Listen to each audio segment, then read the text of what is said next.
Trade République, la banque pour mieux dépenser, épargner et investir présente Sud Radio, les incontournables de l'argent. Thomas Binet. Bienvenue dans ce nouvel épisode d'Oser investir, les incontournables de l'argent. Je suis accompagné de Mathias Bassino, directeur des marchés européens de la néobanque Trade République. Bonsoir Mathias. Bonsoir Thomas. Mathias, on va parler avec vous ce soir de la place des dirigeants dans la valorisation des entreprises. Oui.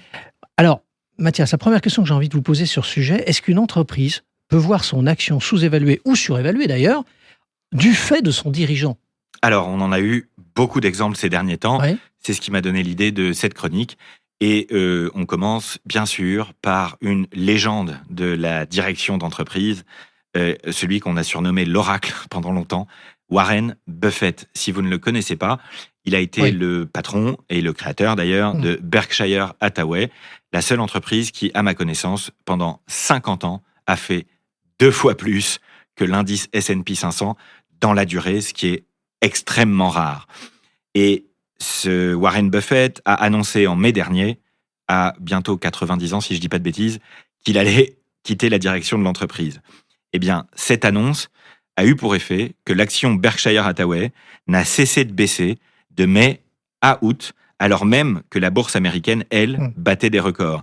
À peine 2% de progression sur toute la période, quand le S&P 500, lui, progressait de plus de 10%.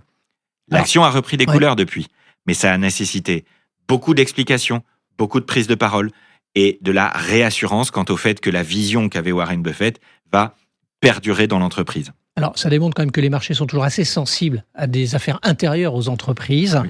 Mais là, vous avez parlé quand même d'un profil de financier qui faisait figure de sage et peut-être atypique objectivement.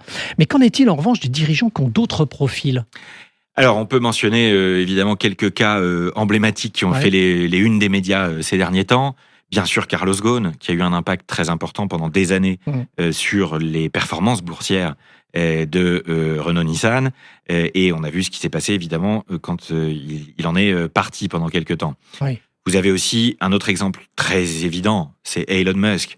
Qu'on l'aime ou pas, bien sûr, mais Elon Musk, lui, a fait effondrer l'action Tesla du fait de son comportement en tant que dirigeant. Et pourtant, c'est une entreprise industrielle, mais ses liens avec Donald Trump qui se sont distendus, son manque de concentration sur l'entreprise, a eu un impact énorme sur le cours de l'action Tesla.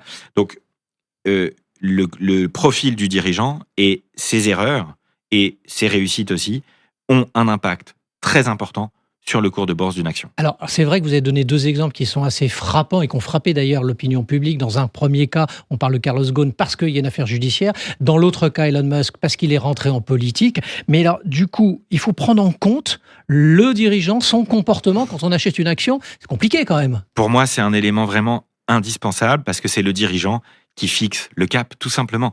Et qu'une entreprise soit immense, comme Oracle, par exemple, qui a vu son cours progresser énormément ces derniers temps, eh bien, le dirigeant joue un rôle essentiel. Donc oui, il faut tenir compte du dirigeant. Et je dirais qu'à l'heure de la transparence et d'une société où tout se sait désormais, eh bien, les qualités du dirigeant sont encore plus exposées qu'avant. Donc pour moi, ça devient de plus en plus important. Donc, si je vous résume bien, il faut être un investisseur averti, bien regarder ce qui se passe. Quand on veut faire du stock picking, c'est-à-dire choisir une action et action par action, effectivement, il faut être averti. Merci Mathias pour votre analyse. On vous retrouve mardi prochain pour un autre numéro d'Oser investir, les incontournables de l'argent. Et pour ce qui me concerne, bien, je vous retrouve dimanche matin dès 9h27 sur Sud Radio. Sud Radio, les incontournables de l'argent. Thomas Binet. Avec Trade République, la banque pour mieux dépenser, épargner et investir.